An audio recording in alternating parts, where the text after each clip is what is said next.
Now I am become death, the destroyer of worlds. In this video, we take a look at the hidden points in Christopher Nolan's film Oppenheimer. Nolan's latest film deals with the biography of Robert Oppenheimer, the father of the atomic bomb, and his role in the development of this bomb during World War II. Oppenheimer is the story of American scientist J. Robert Oppenheimer, and his role in the development of the atomic bomb is one of the most anticipated films of the year, which at one point, it even turns into a psychological horror film.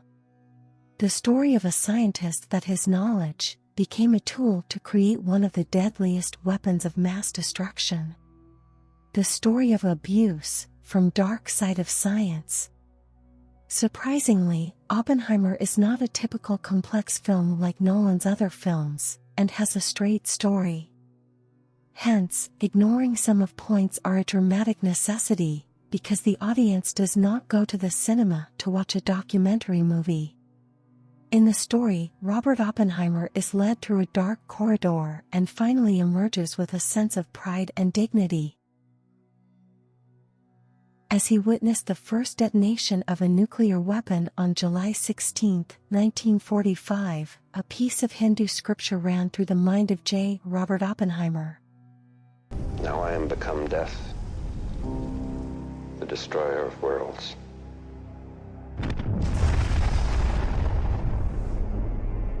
We have made a thing that by all the standards of the world we grew up in is an evil thing.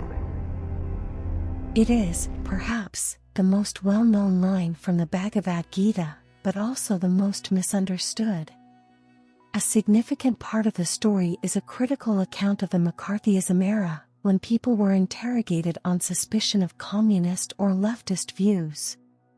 McCarthyism was the political repression and persecution of left-wing individuals and a campaign spreading fear of alleged communist and Soviet influence on American institutions and of Soviet espionage in the United States during the late 1940s through the 1950s. Maybe the most important drawback with the story is that there is no mention of the tragedies that happened in Hiroshima and Nagasaki. The bombs just fall on these two cities and Japan surrenders. After the bombing, the American military forces took pictures of these two cities. The sad thing is that the purpose of taking these pictures was to know the extent of damage and the devastating effects of the bombs. It's just a piece of history, and not the whole of reality. In historical reality, Japan was ready to surrender, especially when a new front was formed by the Soviet Union against Japan. It seems that the American government dropped bombs on these two cities for two purposes. First, because of their new curiosity, since they were very eager to test their latest military achievement. Second, they intended to make an example for the Soviet Union and possible future rivals, and then create a new hegemony in the world order under their own leadership.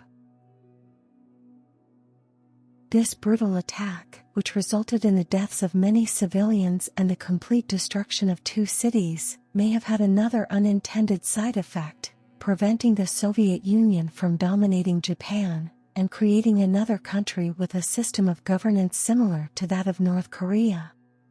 The American government did not seek such deterrence, and what happened next had both unintended and positive side effects in Japan and Germany, after the end of World War II, and through the ban on their weapons production.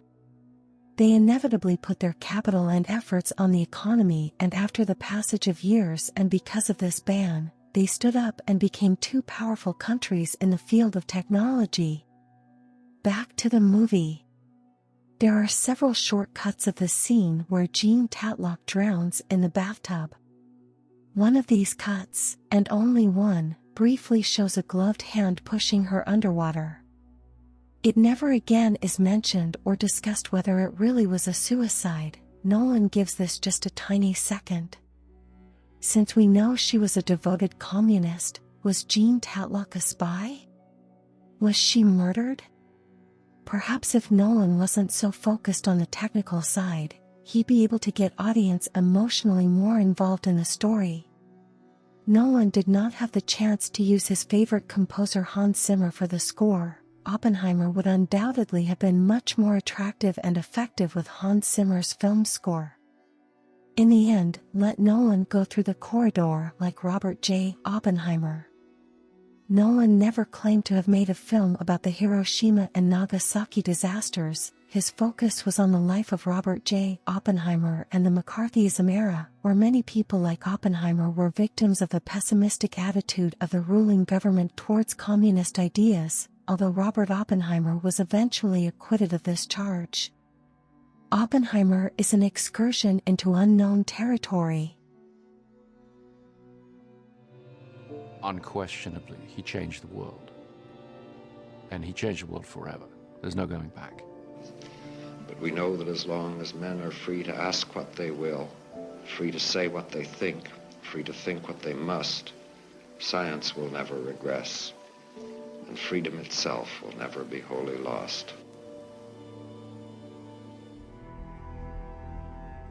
Didn't hear one single thing about cousin, my mother, or my best friend.